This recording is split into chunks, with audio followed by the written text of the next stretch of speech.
Of content that League gets from time to time, but every now and then the champ is just a bit too crazy and results in a ridiculous release that leave people wondering what the hell was Riot thinking.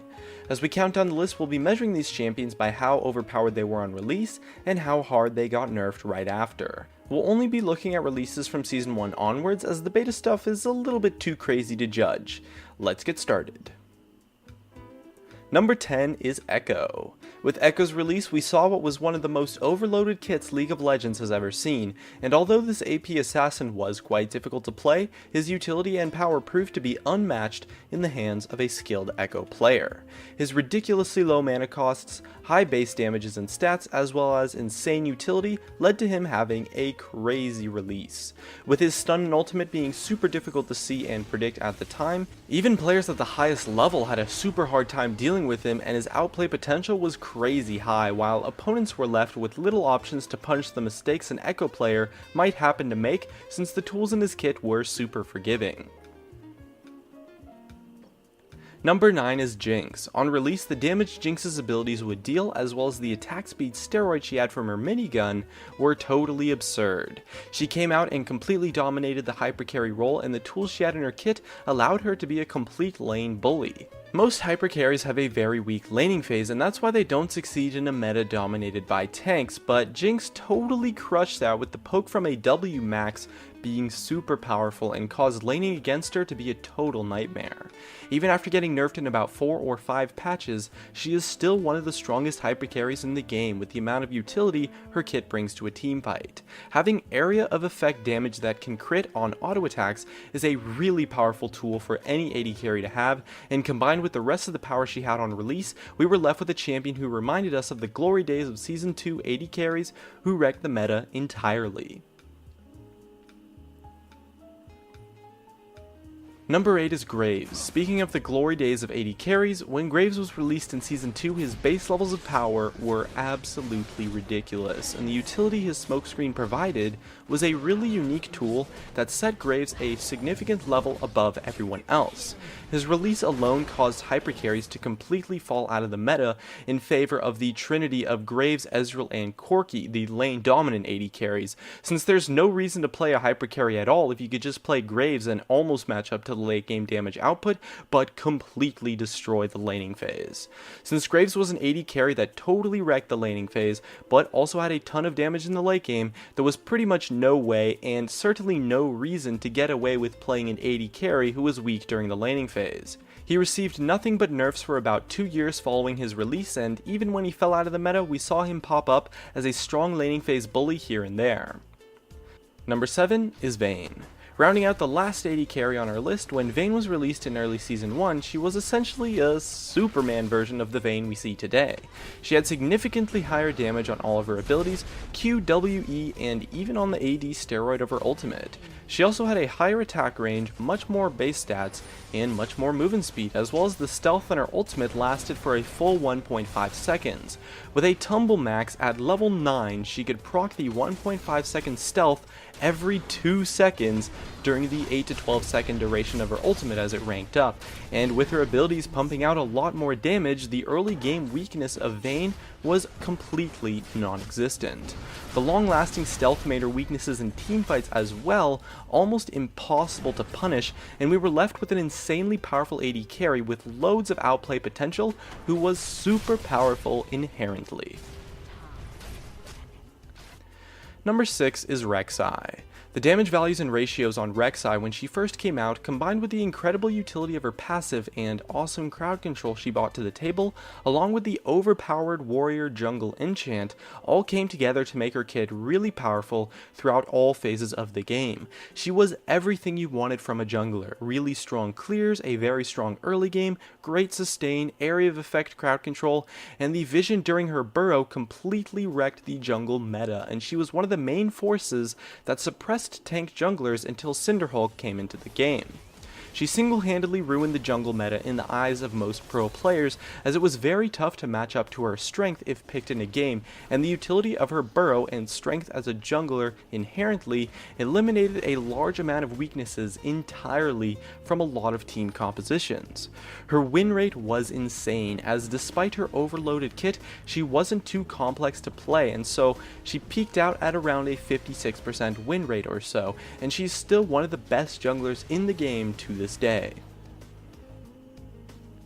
Number 5 is Kassadin. And okay, I know I said no champions from beta earlier, but I kind of just have to include Kassadin because its release was so memorable. And it only happened about a month or so before beta was over, so in my eyes, it's close enough.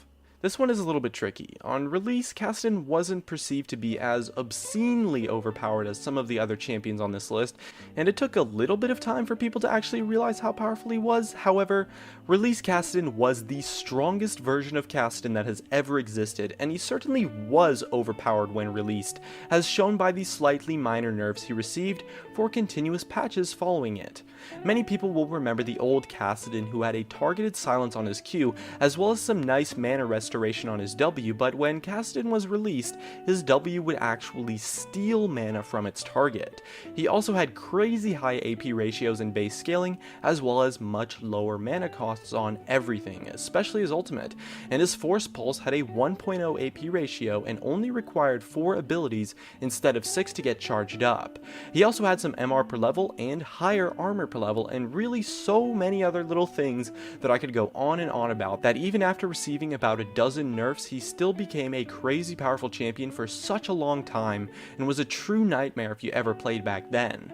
Although he might not have been perceived to be as insane as some of the others, he definitely was ridiculous, and he was still seen as significantly overpowered at the time either way.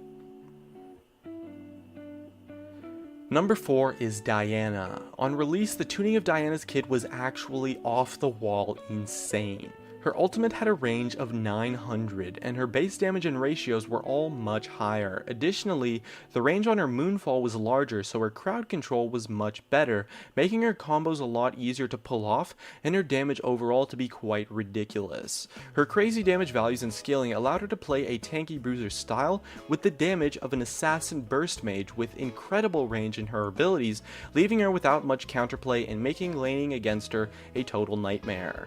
Froggen once played Diana in a tournament a week after her release, legitimately having played her only once the day she came out, and he still completely wrecked that game and went on to win the tournament. Release Diana would go on to receive one of the biggest nerfs of all time, resulting in her falling out of the meta for a while, but those who played during the release of the champion will remember how much of a terror Diana was in the games that she was picked.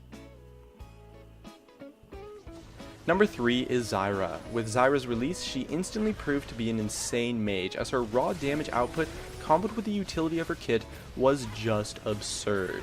The ranges and hitboxes on her skill shots were totally crazy, as were the missile speeds, causing all of her skills to not only have super high damage, but also be really easy to land and combo. Since her abilities hit through creeps, it caused her laning phase to be super powerful and impossible for any other champion to match up to. She had a 58% win rate on release, and was so powerful that it resulted in a hotfix that gave her a huge nerf after about a week or so, one of the few times Riot has hotfixed a champion due to them simply being so damn overpowered. Even after the hotfix and multiple nerfs, she was played competitively on both mid lane and on support, and has seen loads of success off the back of the power of her kit on launch. Number 2 is LeBlanc. Back then, LeBlanc still had a silence on her Q, but had also much higher ranges, super high damage, and mana costs that were so low they might as well have been non-existent. The damage amplification on her ultimate was also higher, causing her burst damage combos to be super easy to one-shot people with, even if you were really far behind in a game, and if she was ahead, I'm sure you can imagine the possibilities. This burst damage assassin on release was so broken that she resulted in a hotfix nerf only 2 days after her release for a huge gutting of her kit that still left her completely broken as hell. Eventually, even after receiving multiple, even dozens of nerfs and losing her silence, LeBlanc still remained a really powerful champion. The Burst Mage Assassin playstyle is one that's proven to be really strong, and I think LeBlanc's release was the first time a champion had ever been hotfixed for balance reasons. It set the precedent and showed that when a champion was that overpowered, Riot would finally be willing to hotfix them. And number 1 is Xin Zhao. Apart from being one of the most overpowered champions in the history of the game and having a 59% win rate on release Xin Zhao was at a time when Riot didn't hotfix champions for being too overpowered, so players had to endure the terror of this guy for a full 2 weeks until patch day. He had massive base scaling, shorter cooldowns, higher ranges, and a lot more damage overall, meaning you could jump into a team, ult a target, and then focus them down quickly to come out ahead in something as crazy as a 1v5 scenario. His abilities were gutted in the next patch when he received a humongous nerf, but it really didn't matter at all since he was just that broken on release. There's a somewhat famous video where HotshotGG gets a pentakill in high elo in what's basically a 1v5, showcasing the ridiculous of the champion. Even though he was immediately nerfed, he was still a crazy